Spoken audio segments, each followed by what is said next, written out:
વિસ્તારથી વાણી સાથે સત્સંગ આપશે તો આપણે એક ધ્યાને અને એક કાને કાન બે હોવા છતાં ધ્યાન એક છે એવી રીતે આપણે જયદેવ મહારાજને સાંભળો તો જયદેવ મહારાજ બોલો સદગુરુ મહારાજની જય.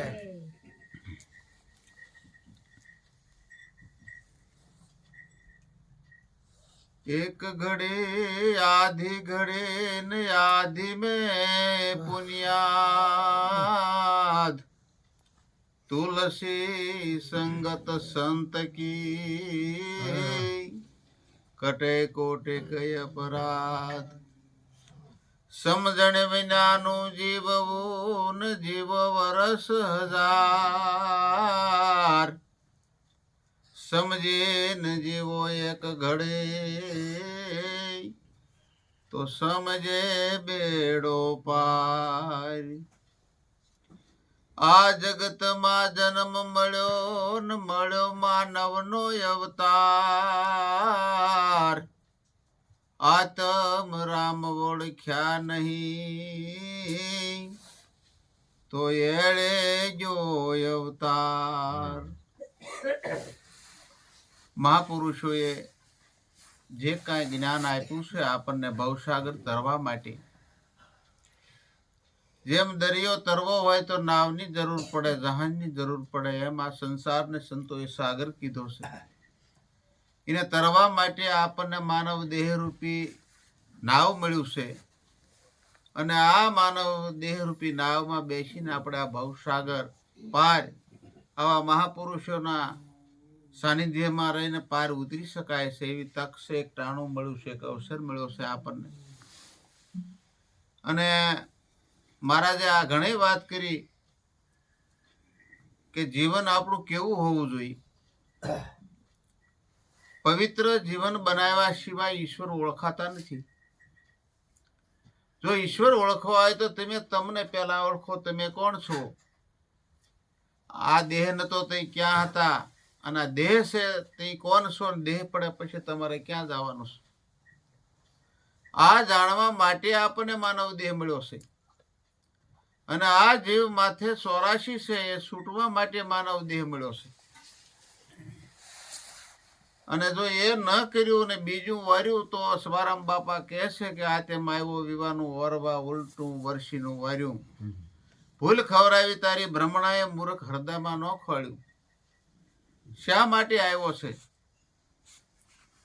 જે સત્સંગ કીર્તન ભજન કરવાને બદલે આપણે શું કરીએ છીએ? ભૌતિક સંપત્તિ જ ભેળી કરીએ છીએ.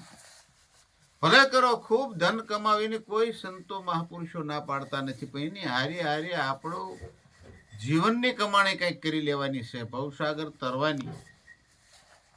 કે આ માનવ જીવનને હાંજ પડ્યા પહેલા આપણે આપણું નિજ ઘર ગોતી લેવાની જરૂર છે. એટલા માટે કોઈક તત્વદર્શી સદગુરુના શરણે જવાની જરૂર છે. હમણે રતિરામ મહારાજે વાત કરી કે સદગુરુએ સુરતાના સગ પણ કર્યા. સદગુરુએ સુરતાના સગ પણ કર્યા. કોની સાથે કર્યા? પરમાત્મા સાથે, શબ્દ સાથે. 4 જુગની ચોરી શીતર આવી પ્રેમના બાજોઠિયા દીધા ઢાળે. 4 જુગ કોને કહેવાય? બાલ્ય અવસ્થા, યુવાવસ્થા, પ્રૌઢાવસ્થા, વૃદ્ધાવસ્થા. આ દેહની અંદર 4 જુગ છે મારા વાલા. આ 4 જુગની સોરી ચિતરાવી છે અને એમાં પ્રેમ જો પ્રગટ થાય, પ્રેમ હોય તો જ પરમાત્મા રીજે, તો જ તમે ભક્તિને માર્ગે હાલી શકો, નકર હાલી શકો નહીં. 4 જુગની સોરી ચિતરાવી પ્રેમના બાજોઠિયા દીધા છે ઢાળે. ચોરીમાં બેઠો વર હાથ પગ વિનાનો. હાથ પગ વિનાનો એટલે જો હાથ પગ વાળો હોય તો દેહની અંદર સામે નહીં. શબ્દ છે એ અવયવ રહિત છે. એ શબ્દ કયો, નામ કયો, વચન કયો, એ શબ્દ અવયવ રહિત છે, અવયવ એમ નથી. એટલા માટે આ ઘટની અંદર એ બેઠો છે, હાથ પગ વિનાનો કીધો છે. છતાં એના વડે બધું થાય, એના વડે પાંદડું હલતું નથી. એવો પરમાત્મા છે. ગીતાજીમાં કીધું છે, અણુ અણુમાં મારો વાસ છે, રજ બહાર પણ જગ્યા મારા વિના ખાલી નથી. તો આપણે 3.5 મણની કાયામાં કેમ છીએ? આપણે કોઈ દી વિચાર કર્યો નથી કેવી રીતે પરમાત્મા માર્યો છે. ગંગા સતીએ એટલે કીધું કે માન રે મેલીને આવો મેદાનમાં, સમજાવું સદગુરુની શાન, અંતર ભાંગ્યા વિના ઉભરો નહીં આવે, નહીં થાય હાસે આશી વાત, આટે છૂટી જાય અંતર તણે તો પ્રભુ દેખાય આપો. પરમાત્મા આપો આપ દેખાય, પણ અંતર છે એ અંતર મટાડવું જોઈએ. અંતર ભાંગી જાય તો પરમાત્માના દર્શન આજ ને આજ થાય, એમાં કોઈ સંશય નથી. માટે 4 જુગની ચોરી ચિતરાવી, પ્રેમના બાજુઠિયા દીધા ઢાળે, ચોરીમાં બેઠો વર હાથ પગ વિનાનો, સાવધાનનો શબ્દ આવ્યો કન્યાને પધરાવો. આ તો શબ્દ સુરતાની વાત છે. સુરતા એટલે તમારું કોઈ બુદ્ધિ કહેશે, કોઈ પારખ જ્ઞાન કહેશે. જે પારખ જ્ઞાન છે તમારી પાસે, જે પારખી શકે, શબ્દ આવે ને શબ્દને પારખી જાય, એ સુરતા છે. સાવધાનનો શબ્દ આવો કન્યાને પધરાવો. કન્યા એટલે સુરતા. સુરતા જો શબ્દની પારખ બની જાય તો એનું એક ઘર બની જાય. પછી વિવેક વીરો સુરતાને તેડીને લાવ્યો. આમાં વિવેક આવવો જોઈએ. મહારાજે ઘણો વિવેકની વાત ઘણી કરી. આમાં વિવેક જ્ઞાન પ્રગટ થવું જોઈએ. વિવેક વિના જ્ઞાન ગમે એટલું હોય તો એ જ્ઞાન નથી. વિવેક હોવો જોઈએ. એટલે વિવેક વીરો સુરતાને તેડીને આવ્યો, પિયુને નિરખતાનો નેહ બંધાણો. જ્યારે પરમાત્માના દર્શન કર્યા સુરતાએ, એની હારે નેહ બંધાણો. 4 જુગની ચોરી ચિતરાઈ તો બરોબર, ત્રિકોટીના 3 ફેરા ફર્યા, ચોથા ફેરે સુરતાને વિનાશી વર્યા. જ્યારે ગુરુ મહારાજ તમને ત્રિકોટી સમજાવે, ત્રિકોટી એક મહારાજે કીધું, ગુરુ મહારાજનો એક શબ્દ એવો હોય, એક શબ્દ ગુરુદેવ કા તાકા અનંત વિચાર થાકે, મુનિજન પંડિતાનો વેદ નો પામે પાર. એક શબ્દ આખા વિશ્વને લાગુ પડે. એવા ગુરુ મહારાજના શબ્દ ઉપદેશીને લીધો ને સાંભળ્યા, બીજાને કોઈને કાને ક્યારેય સાંભળ્યા ન હોય, એનો અનુભવ ન થાય.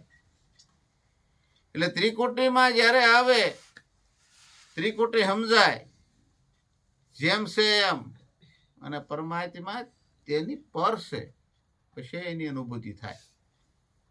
ત્રિકોટીના 3 ફેરા ફર્યા, ચોથા ફેરે સુરતાના વિનાશી વર્યા.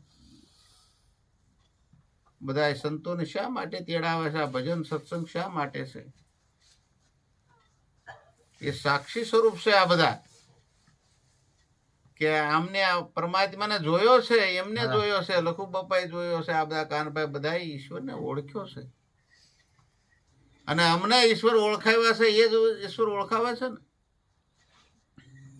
એટલે બધા સંતોની હાજરીમાં, કેમ આપણે લગ્ન હોય સામાજિક, એમ બધા હગાવાલાને તેડાવી, એમ શબ્દ સુરતાના લગ્ન હોય તે દરેક સંતોને તેડાવતા હોય છે.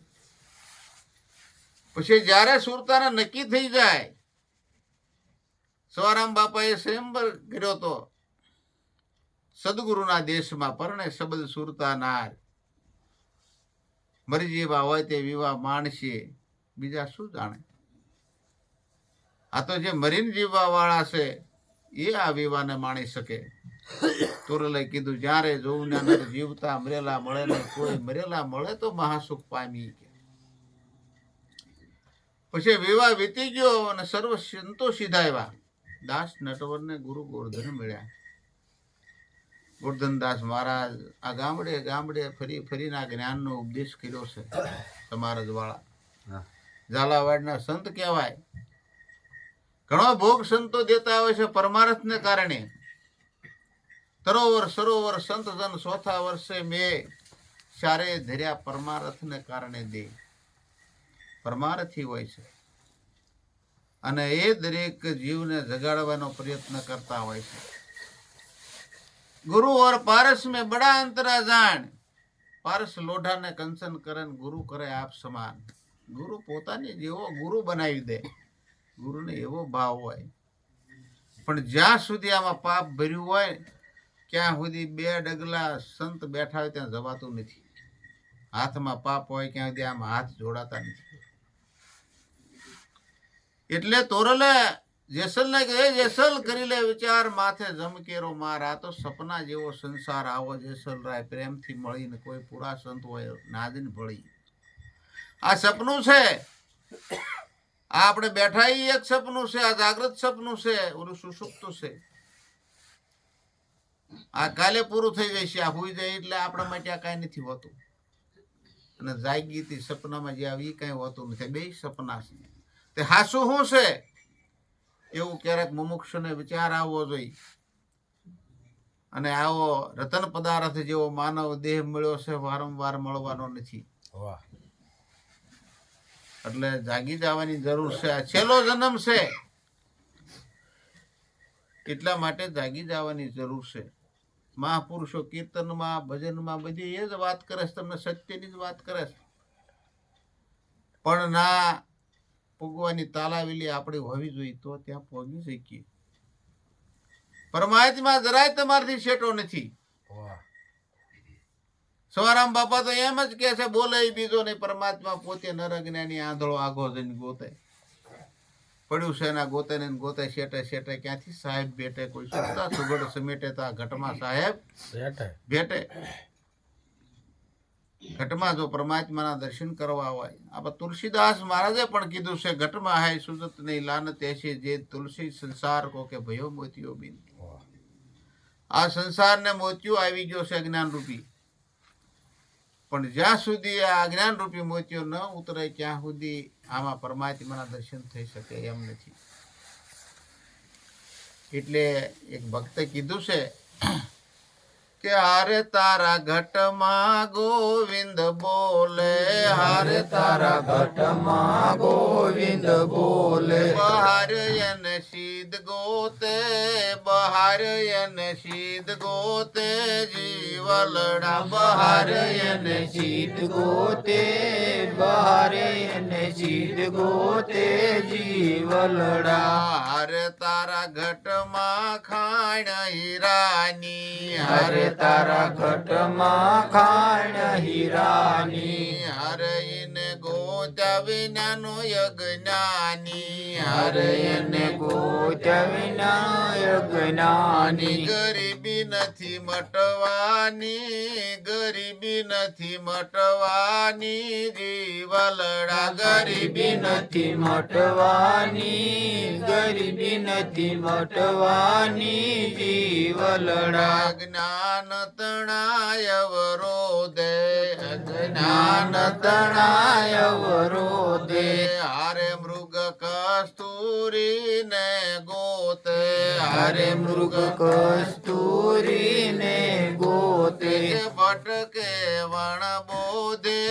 કે ભટકે વણ બોધે જીવલડા. કે ભટકે વણ બોધે. કે ભટકે વણ બોધે જીવલડા. હારે ગુરુ ગોવિંદ લેને ગોતી. હારે ગુરુ ગોવિંદ લેને ગોતી. હારે બની હંસ શરીલ ને મોતી. હારે બની હંસ બની લે મોતી. નિરખવાને નિજ જ્યોતિ. નિરખવાને નિજ જ્યોતિ જીવલડા. નિરખવાને નિજ જ્યોતિ. નિરખવાને નિજ જ્યોતિ જીવલડા. હારે તારા ઘટમાં ગોવિંદ બોલે. હારે તારા ઘટમાં ગોવિંદ બોલે. આ કીધું છે તારા ઘટમાં ગોવિંદ બોલે. બહારીને શીત ગોતે. તારા ઘટમાં ખાણ હીરાની ને ગોત્યા વિનાનો અજ્ઞાની. ગરીબી નથી મટવાની. મહાપુરુષો કહે છે કે ગમે એટલું આ ભૌતિક ધન હોય પણ બધું ધન આત્મ ધન વિના ધૂળ સમાન છે. જેને આત્મા ઓળખ્યો છે એને જ હાસું નાણું મળ્યું છે. નરસિંહ મહેતા કે આત્મા સીનો નહીં. ક્યાંથી સર્વ સાધના જ ઉઠી. તમે જપ કરો, તપ કરો, યજ્ઞ કરો, દાન કરો, વ્રત કરો, પણ જ્યાં સુધી આત્મા એટલે આપ તમે પોતાને નથી ઓળખ્યો ત્યાં સુધી બધી સાધના જ ઉઠી છે. મીરાબાઈ કે આત્માના ઓળખ્યા વિના 84 ફેરા નહીં મટાય. રવિ સાહેબ કહે છે કે આપ પોતે આત્મરામ છો, હાલે જાંજવાના પાણી દોડતો. પણ આ બધું ક્યારે સમજાય? કોઈક તત્વદર્શી સદગુરુ મળી જાય ત્યારે. દ્રષ્ટાંત આપ્યું છે કે અજ્ઞાનતણા અવરોધે મૃગ કસ્તુરીને ગોતે. મૃગની નાભીમાં કસ્તુરીની સુગંધ આવે છે, પણ મૃગને ખબર નથી, જંગલમાં બધી ભટકે છે. પણ આવા કોઈ માલવી પુરુષ મળી જાય તો કે ભાઈ તારી નાભીમાંથી સુગંધ આવે છે, દોડ મટી જાય. એમ આપણે કાશી જાય, મથુરા જાય, દ્વારિકા જાય, પણ આપણને ક્યાંય પરમાત્માના દર્શન થતા નથી. બધે પરમાત્માની મૂર્તિના દર્શન થાય.